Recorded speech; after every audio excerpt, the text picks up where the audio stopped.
everyone. I'd like to use this incredible landscape from the Steens mountain in eastern Oregon to talk a little bit about boundaries. Because setting boundaries is part of our personal work. It's the work of leadership. It's also the work we need to do if we are working to be an anti-racist, to become an anti-racist. And respecting others' boundaries is how we do well in relationships. We need to know how to find and respect boundaries as leaders.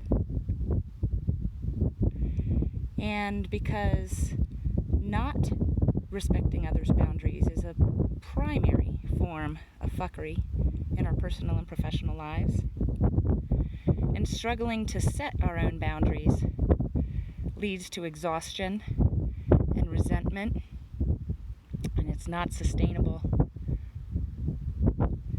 If we look at the ridge here on the left, let's look at that as an example of firm, rigid, unyielding boundaries. And there's a time and a place for these. Right? Like let's think about this in a work context. I set a boundary that you may not touch me without my permission, right? Is the boundary of consent. I set a boundary that you cannot promise to hire me or promote me or pay me more if I have sex with you. That's a rigid, strong boundary like that there on the left. Maybe you have really strong boundaries about the hours that you'll work, about when you turn off at night and quit checking your phone or your email.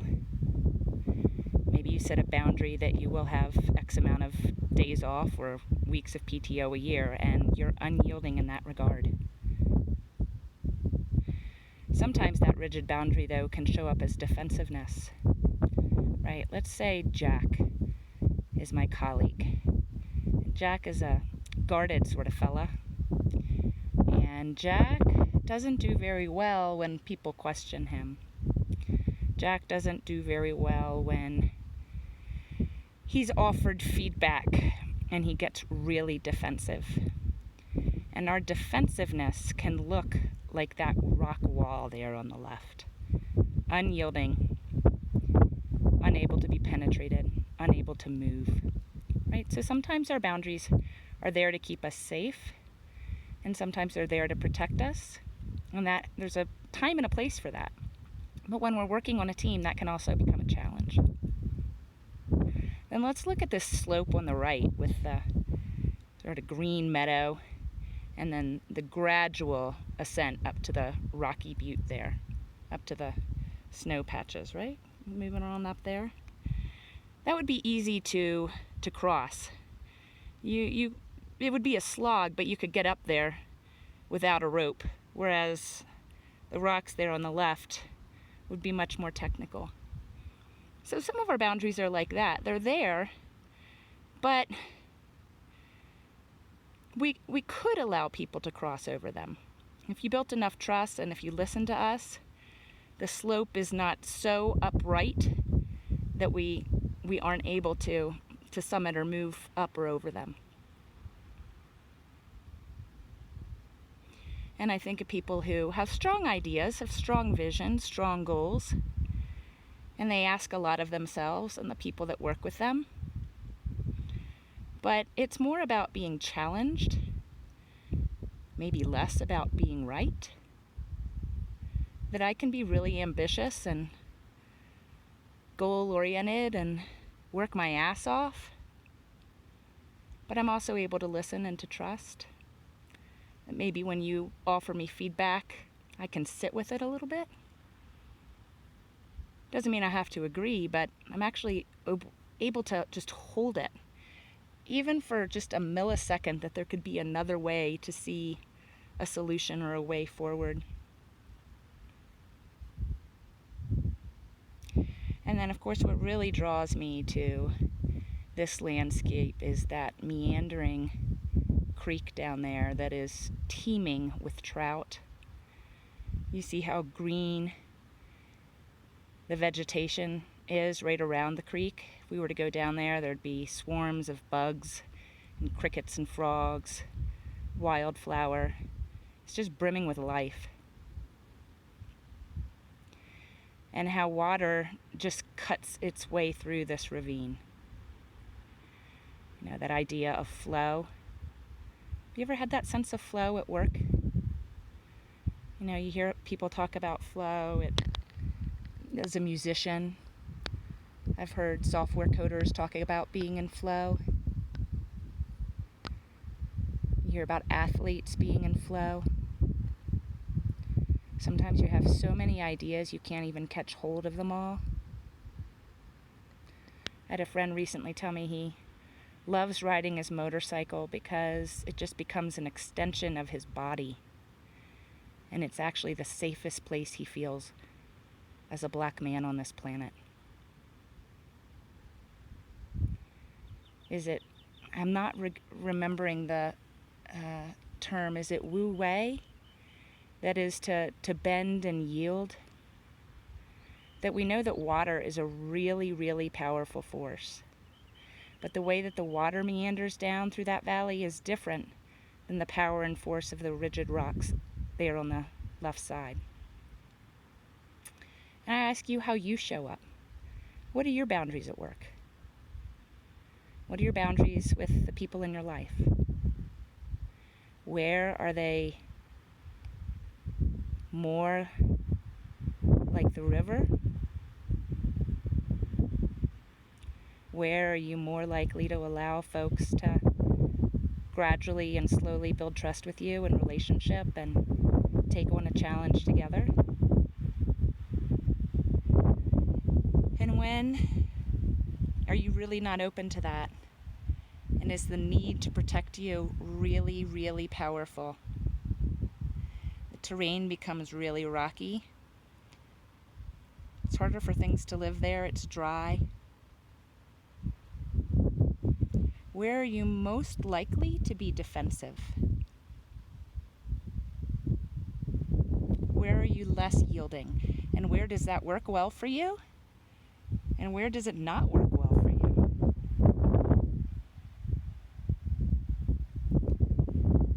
Where are the places you already experience flow? Is it in a hobby? Is it at work? Is it when you're playing, resting? Is it when you're in the shower and you have those light bulb moments? Is it when you're in nature? Is it when you're baking or knitting, boxing, running?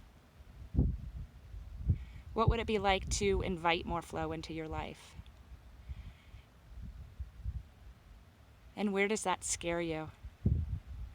Where does it scare you to become just a little bit less guarded? Where can you be a little bit more brave? Where can you look at the hills or the mountains or the walls in front of you and say, well, I'm not going to climb that in a day or a week, but I am committed to the climb. And when you are committed to the climb, don't be a dumbass and just head on up the hill, right? You need the right shoes. You need water. You need a tent. You need a really good sleeping bag. You need to prepare. You need to rest along the way. It's the same freaking thing if we're becoming anti-racist.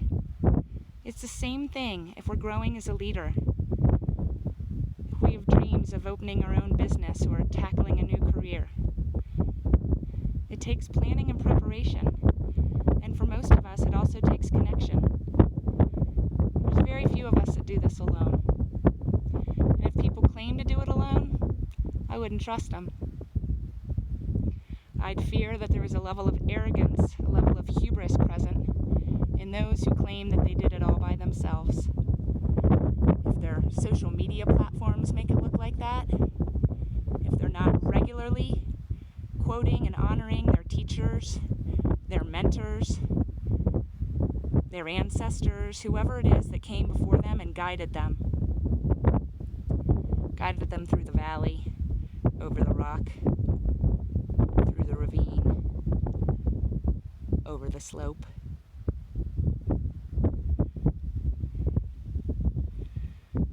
So if you haven't been taking notes, here are the questions. Where do I show up with very strong boundaries? Where is that good for me? And where does that get in my way?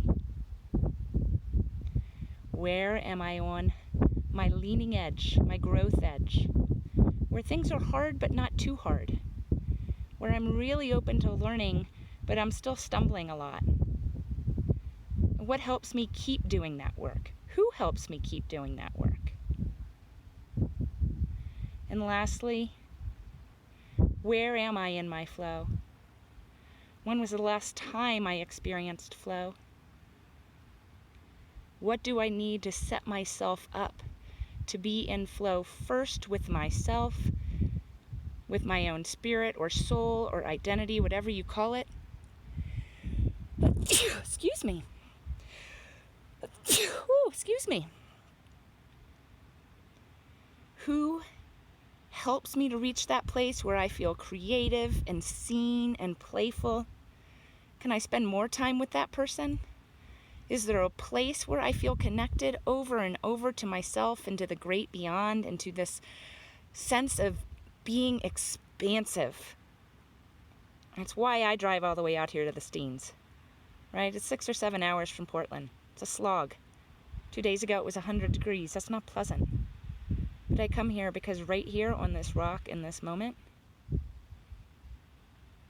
there's not another place I want to be in the world right now.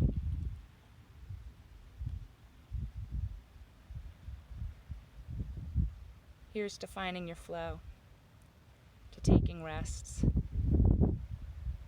to finding guides.